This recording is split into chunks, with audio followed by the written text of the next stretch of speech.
Good evening, Nadia Daly with ABC News. Thousands of people have marched to remember a strike that sparked the Aboriginal land rights movement. 50 years ago, 200 stockmen walked off the Wave Hill cattle station in protest against atrocious conditions. In historic victory, the Gurindji people demanded their land back, and they got it. Avni Dias reports from Kalkarindji, 800 kilometres south of Darwin. 50 years on, the steps of the Wave Hill walk-off are immortalised. My grandfather had nothing, like literally nothing, but his courage and his people behind him. What a story of survival.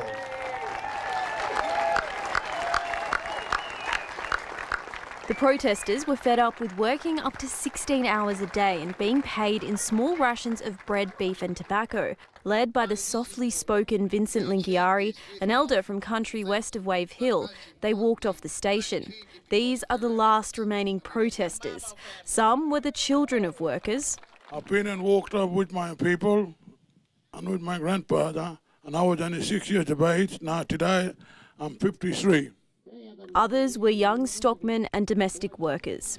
You might make us happy. We are Gurindji, I'm really happy for you. And all that struggling we had at the Wave Hill station, I know it's not easy.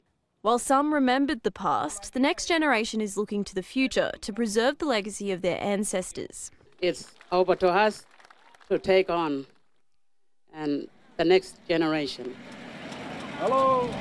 A Bedford truck like the one driven by union leaders who brought supplies to the Gurindji protesters at Wattie Creek led the land rights march. This, to me, in all honesty, was a marvellous adventure. What better thing could you do as a 15-year-old boy? These are Vincent Lingiari's descendants, and they are retracing the steps of their forefathers who triggered the Aboriginal land rights movement. Thousands from across the Northern Territory and Australia are behind them, marching along. 9 years after the Wave Hill walk-off, then Prime Minister Gough Whitlam handed back a portion of land to the traditional owners. But among the Indigenous leaders who spoke today, there was a clear message that the work of Vincent Lingiari and his people remains unfinished. We, the Aboriginal people, are still fighting for our equal rights, and that's a national disgrace. But like Vincent Lingiari, we won't give up that fight, however long it takes. Half a century since the walk, there are still many steps to take.